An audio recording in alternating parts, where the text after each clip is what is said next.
A lot of people don't want to see it. A lot of people want to see it, but they don't necessarily want to see it in a certain form of fashion. What am I talking about? I'm talking about Black Superman. That's right, Val Zod.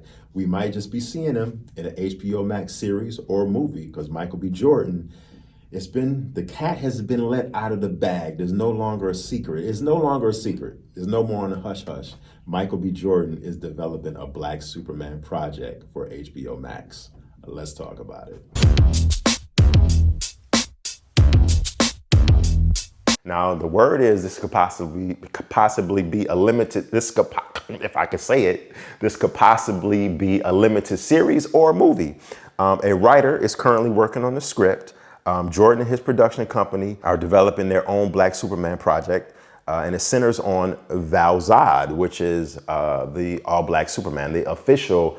This isn't a typecast. Val Zod is a Black Superman that exists in the Superman world. So this right here should be very interesting on a bunch of different levels because, you know, we're referring to this whole Black Superman thing here. It's just kind of bananas. Superman in general in the DC universe is just kind of all over the place. DC is all over the place and it's been all over the place, and it doesn't seem like things aren't getting any clearer, and we don't seem like we have a lot of structure going on here because you know, like this Val Zod project has been talked about and rumored to be, you know, happening. You know, it's been a little whispers about this for like the last year and a half, almost 2 years. When Michael B. Jordan was asked about it almost 2 years ago, he said that you know, he might be interested, but you know, he didn't want to do a whole typecasting thing and switching up from going from Clark Kent, which is your traditional Caucasian white Superman, and just doing a race swap and swapping him and putting a Black person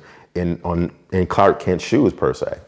So we have Val Zod, which Michael B. Jordan is rumored to be working on. And we also have Supergirl, who's being played by Sasha Calle, who's playing Superman's cousin in the new Flash film. And we've seen that movie is being filmed right now. It's in production. We've seen the photos. We've all seen them. I've showed them to you. The photos of Supergirl. we've seen these pictures, and you know, Supergirl is going to be in DC universe. So we have that already cemented with Supergirl. We've also heard of you know, J.J. Abrams, producer J.J. Abrams and Ta-Nehisi Coates working on a Black Superman film, which this is supposed to be Clark Kent, but just a Black version of Clark Kent, which I feel, you know, let Clark Kent live, let Clark Kent be Henry Cavill. You know, let's just leave Clark Kent in good hands with Henry Cavill. You know, not saying that I'm against, you know, equal race representation. I mean, listen, as long as the movie is good, the story is good, the sequences are good, and it's visually amazing, that's all that matters. I mean, you can have a Black, white, whatever, but Clark Kent is already being portrayed very, very well, amazingly, phenomenally by Henry Cavill. So we don't need another Clark Kent, and we definitely don't need, you know, just to throw a Black man in the shoes and then draping the cape of Superman and Clark Kent just because we want to do something different. I mean, we already have a Black Superman, which is Val Zod. Let's just bring him to the forefront and let Clark Kent, you know, be his own individual person. Let Henry Cavill do that. But it seems like, and obviously that Warner Brothers doesn't want anything to do with Henry Cavill, Zack Snyder, that whole entity right there. So they pretty much just, I'm assuming Henry Cavill is just done because we haven't heard anything on the forefront of him returning or making a cameo in any other DC product, DC film, whether it be Black Adam or the new Shazam film or whatever.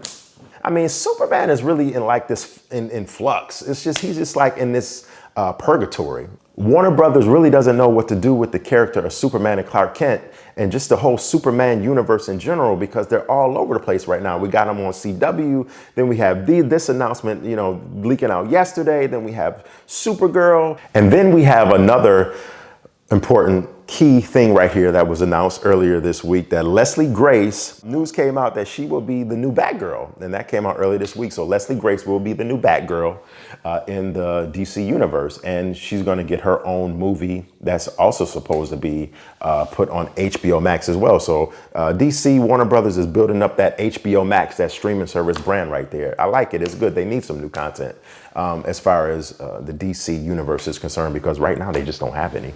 But yeah, Leslie Grace is going to be Batgirl, and she's Latino and she's Hispanic, and a lot of people were kind of in an uproar from what I saw. You know, a lot of different people out there on social media, whether it be YouTube or whether it be Twitter, things were, you know, a little spicy. Things were a little bit spicy because people were upset that, you know, why are we doing this whole race swapping thing? Why are we having a Latino, Hispanic? Why are we having a Hispanic female being portrayed as Barbara Gordon, Commissioner Gordon's daughter? And now she's Batgirl. You know, we're used to the traditional, you know, redhead, you know, Caucasian white woman being portrayed as Batgirl. And, you know, that's what we're used to seeing for the last, you know, 40, 50 years almost. So, you know, a lot of people were in an uproar about that. And my whole thing is that, listen, is when it comes to Batgirl, you know, she can still have, you know, highlights of red hair. You know, it doesn't have to be necessarily the firecracker red that we were used to from the Batman TV show from the 1960s, Barbara Gordon character. But she can still have red highlights. I don't know. It's just one of those things to where let's just keep characters true to who they are. Then we won't have to worry about any of this nonsense, any of these discrepancies, any of this controversy. Let's just keep them the way they are.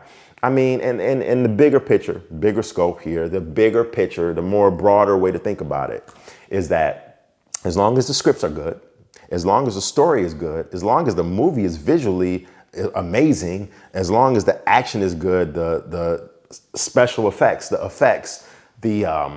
cinematography is amazing. Who cares if the character is black, white, or whatever, as long as we have a good product. So that's a good way of looking at it too. But to just calm with all the controversy, let's just keep these characters race the way they are. And if you want to introduce a new character from a different universe, and that person just so happens to be green, or he happens to be blue, or he happens to be black, or he happens to be white, then that's something new and different that people can get used to, instead of, you know, just automatically swapping out somebody who they're used to seeing and just putting it in there just for headlines and controversy, just because you don't want to be on the wrong side of history. I don't know.